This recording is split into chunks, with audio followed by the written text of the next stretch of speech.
Okay, in this first chapter, it introduces you to a number of concepts, some managerial theories, such as um, the value chain, and then ultimately, the more complicated work of this chapter is understanding the flow of costs, product costs, production costs, if you will, through the manufacturing process.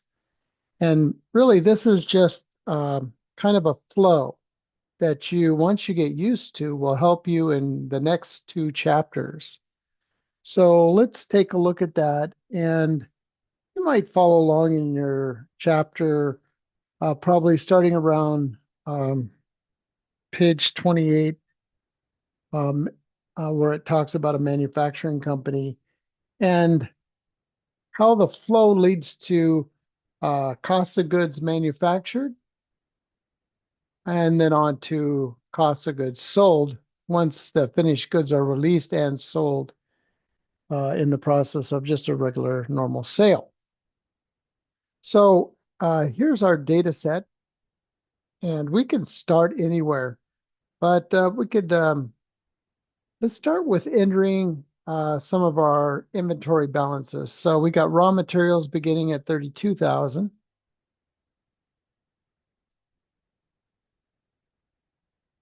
And let's see, raw materials ending inventory is 28.9.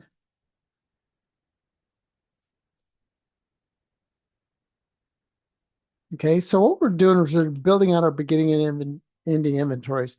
The ending inventory, of course, comes from the previous month. The beginning inventory, it comes for actually is the ending inventory of the previous month.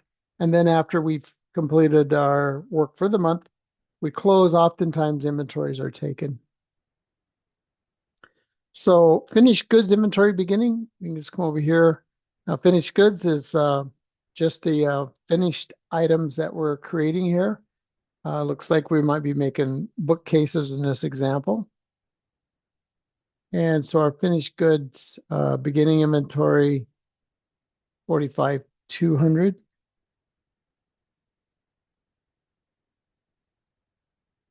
Finished goods ending inventory, 40,500. And then let's do work in process. Now remember, work in process is an account that's created uh, for the process of raw materials coming into another production costs. This is where your production costs kind of gather. So let's put in our beginning and ending and watch how this grows. So work in process beginning is 3405. And our ending work in process is 36,000. Okay, now we can start building this out. And I'd say start with raw materials because that's going to identify what direct materials comes into work in process. So we're going to, looks like here's some direct materials purchases. So direct material purchases is where raw materials gathers those direct materials. So they come from outside in with a debit entry. So the direct material purchase is 55,000, or we could say the additional raw materials added to the raw materials account. This is sometimes referred to, this is an amounts to be accounted for, and we will account for the amounts by either what's remaining in inventory or what leaves the raw materials to head out into work in process. So we could probably do that right now. So we could take the 32,000 plus the 55,000 and subtract out the ending inventory. And we get 58,100. And that is, since it's being credited, where is it being debited to? Well, it's going right into work in process. And in the next chapter, you'll learn all these journal entries. Of course, every time I move amounts, journal entry, except for the beginning inventory, is created. So let's go 58,100. And we're going to crowd in some other numbers here. This is just our direct materials. So we're going to have some direct labor. Let's go ahead and add that direct labor in there. It's 100,000. You might say, where did that come from? Well, it came from over here. After doing a payroll, it would go into wages payable, and then we'd allocate those wages, if they're manufacturing, up into work in process. And we could clean this up here. Maybe let's move this up under here, and let's move this up to here. Now we know that this 58, we could line it up with that 58.1, maybe make it a little more tidy. Okay, so that's taken care of. Direct material purchase taken care of. Manufacturing overhead. So again, in next chapter, you find out how do we calculate manufacturing overhead. And we know that manufacturing overhead is everything that's indirect materials, indirect labor, and then there's factory overhead. Okay, that could include depreciation and some other items if it's associated with the manufacturing process. So the overhead is just going to come in there. And again, that's going to be 63,000. And you say, well, where'd that come from? Well, that came from over here. We're actually gathering our manufacturing overhead in the manufacturing overhead account, and it gets pushed over into work in process. So we will do a calculation in the next chapter on how to figure that out in order to make that journal entry. Okay, so we've got all our production costs now. And what we can do now is calculate cost of goods manufactured. So we take, let's just use our handy dandy Excel here. We take our beginning inventory plus our direct labor, or our direct materials, plus our direct labor, plus our manufacturing overhead, and subtract out the ending inventory, and we get our cost of goods manufactured. And where does that go? Straight into finished goods. Okay. And at that point,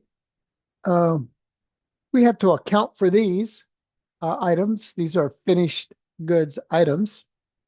We don't exactly know how many items because we're not given the additional data that we need. But to calculate costs of goods sold, we can take the 45,200 plus the cost of goods manufactured and subtract out the ending inventory. And we get 224,300, and that goes straight into cost of goods sold. And since we have a sales number here, we're not going to use that until the next page. But we have a sales number minus our cost of goods sold. We can calculate our gross profit. Okay, so that is, again, the flow. And if you match that with what your book has, you'll see how the goods flow as I've demonstrated here. Now, if we go to the statement version, here's the template that I provide you in this on this page in this module 1, chapter 1. We do the same thing with these numbers as we did with our T account, only this time it's more of a statement process. And you'll be required to calculate this. So at some point, we got to calculate cost of goods manufactured, and then and only then can we calculate cost of goods sold. Now, I've cheated. This is just a demonstration problem. I cheated in the sense that I highlighted everything that needs a number in it. Everything else is going to calculate for you. So let's do work in process. Start right at the top. Work in process beginning was 34,500. Raw materials beginning inventory is 32,000. Raw materials purchases, 55,000. And there's no freight, but you do have to calculate freight in some problems. I don't know. I use this format for some time, and freight sometimes comes into play. And then raw materials ending inventory is 28,900. Okay, and it starts populating.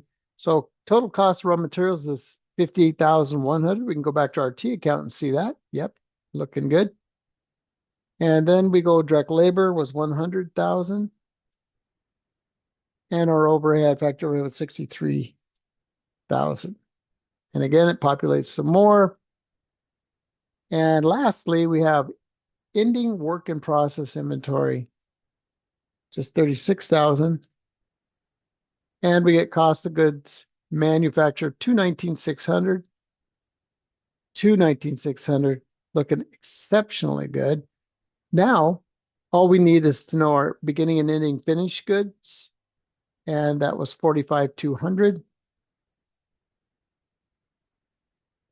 And our ending finished goods was 40,500. And our cost of goods sold is 224,300. Now we could produce a modified income statement if we wanted to. We could take the sales minus the cost of goods sold equals gross profit. Okay, I hope that this little flow and demonstration of the templates is useful for you. You'll find the T accounts available to you and this statement formatted so that you can use it in your homework if that's what you want to do.